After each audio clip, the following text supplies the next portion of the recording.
मत। मम्मा चिड़िया TV, please हमारे चैनल को सब्सक्राइब कर लीजिए।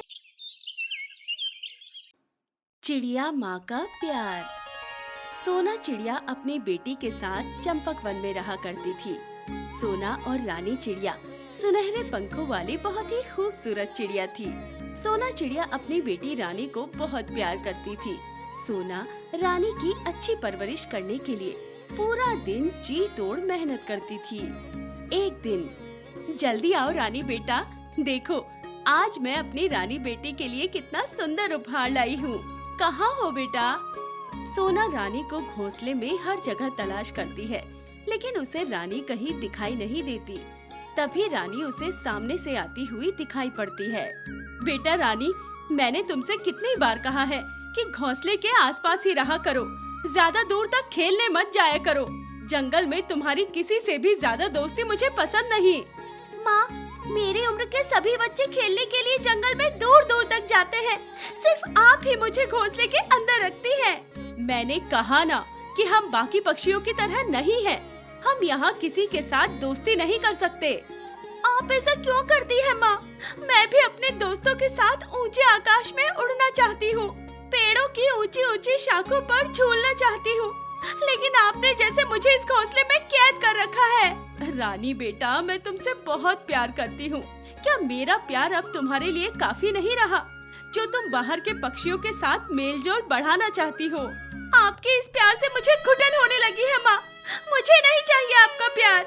इतना कहकर रानी चिड़िया गुस्से में घोंसले से बाहर उड़ जाती है। अपनी बेटी रानी के मुंह से ऐसी बातें सुनकर सोना चिड़िया को बहुत दुख होता है और वो आंसू बहाने लगती है। रानी चिड़िया पास ही के पेड़ पर गुमसुम बैठी होती है कि तभी उस पेड़ पर रहने वाली पिंकी मोरनी वहाँ आ जाती है। अरे रानी बेटा, क्या बात है, तुम यहाँ ऐसे गुमसुम क्यों बैठी हो? पिंकी आंटी, मेरी माँ मुझे किसी से भी मिलने जुलने नहीं देती। जब मैं बाकी पक्षियों को अपने बड़े बड़े परिवार और दोस्तों के साथ हंसते खेलते देखती हूँ तो मुझे बहुत घुटन महसूस होती है। लेकिन पुत्र, तेरी माँ तो अकेली ही रहती है। क्या तूने कभी अपनी माँ से पूछा नहीं कि तेरे पिताजी, दादा दादी और बाकी के रिश्तेदार पक्षी कहाँ चले गए?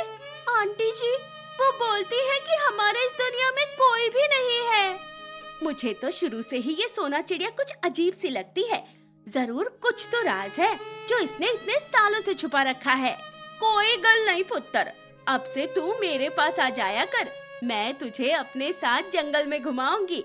मुझे भी अपनी माँ की तरह समझ। अब तो रानी अपनी माँ के काम पे जाने के बाद पिंकी के साथ जंगल में घूमने लगती है। एक दिन रानी पिंकी के साथ बाजार घूमने जाती है। वहाँ पर उसे एक टिल्लू चिड़ा देख लेता है। अरे, ये तो बिल्कुल सोना जैसी दिख रही है। इसके पंख भी बिल्कुल सोना की तरह सुनहरे हैं। कहीं ये सोना चिड़िया की बेटी तो नहीं?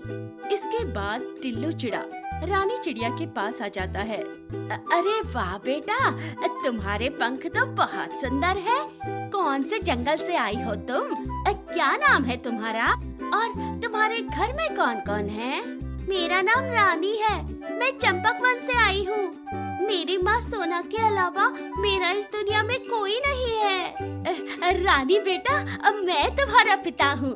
तुम्हारी माँ बहुत साल पहले घर का सारा सामान और जेवर लेकर भाग गई थी। तब से मैं तुम्हें और तुम्हारी माँ को ढूंढ रहा हूँ। मुझे और कुछ नहीं चाहिए बेटा, मैं तो बस एक बार तुम्हें देखना चाहता था।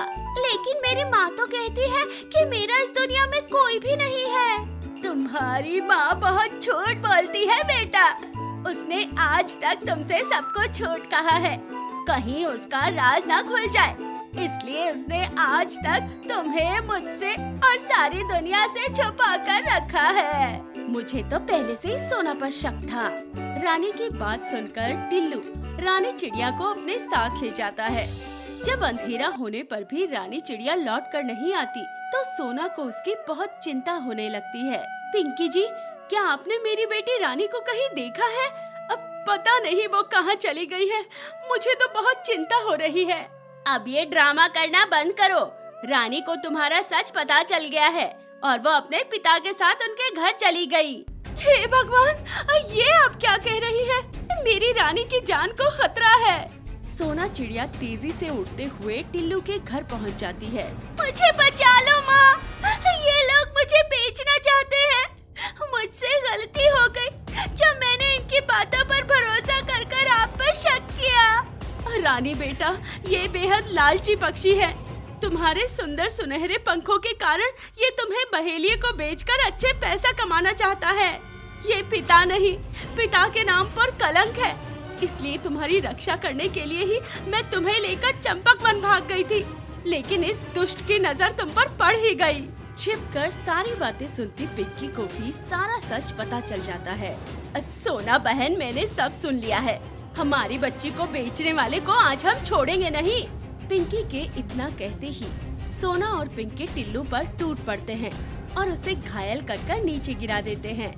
उसके बाद वो रानी चिड़िया को लेकर वापस अपने चंपक वन आ जाते हैं। मुझे माफ कर दो माँ, मैं आपके प्यार को कभी समझ ही नहीं पाई।